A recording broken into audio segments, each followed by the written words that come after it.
Trieste is located in a natural amphitheatre formed by the karst upland and the upper Adriatic Sea.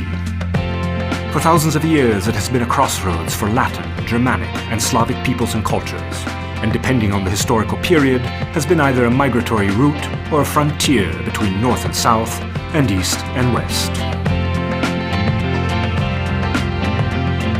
On top of San Giusto Hill stands the cathedral. Built in the 14th century, its stones come from the ruins of earlier Roman, Paleo-Christian and medieval structures. It is thus a perfect symbol of Trieste, a multi-layered city. In the 19th century, immigrants came from all corners of the Austro-Hungarian Empire seeking their fortune.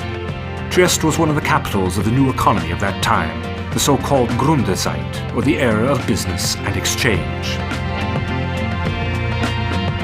The newly rich built their villas in grand style, and the grandest of all was the villa of Baron Revoltella, one of the promoters of the Suez Canal.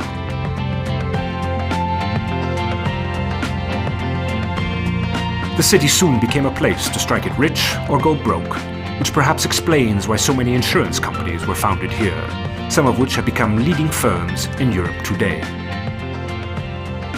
A city of entrepreneurs and great scenic beauty naturally had to have its prince. Maximilian of Austria, brother of the Emperor Franz Joseph, built his castle on the only promontory on the Gulf of Trieste, at Mare Mare. His dream was to create a romantic residence where nature and the sea, a fabulous park and a fairy tale castle could all unite to form a single spectacular setting. The locomotive for all this development was Trieste Port, the main seaport of the Austro-Hungarian Empire. Today, the port is an international land-sea hub for Eastern and Central European countries. Trieste is a leader in container traffic, mineral oils and coffee. But coffee in particular is much more than just a commodity, and has played a major role in Trieste's history and culture. Entering a Triestine cafe is like stepping into the last century. Time stands still, and one almost expects to see Italo Svevo seated at a table, engaged in earnest conversation with his friend and teacher, James Joyce.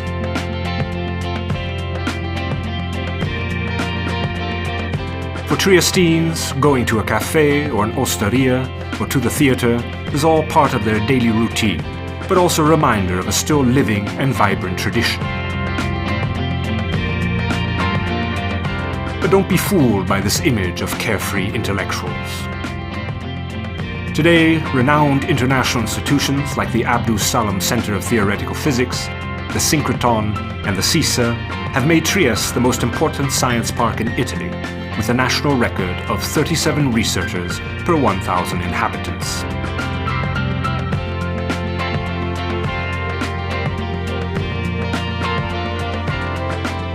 Leaving the city, one enters the rugged karst upland.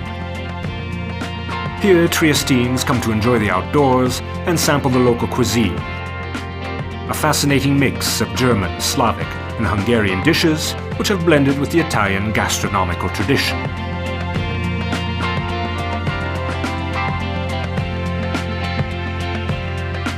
In this tiny territory, 2 wineries are ranked among producers of the 20 best white wines in Italy.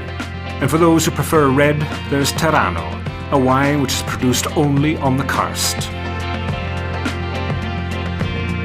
In the extreme western corner of the karst, perched high above the sea, is Duino Castle, another landmark rich in culture and natural beauty, which has hosted the likes of Liszt, Rilke, D'Annunzio and Mark Twain.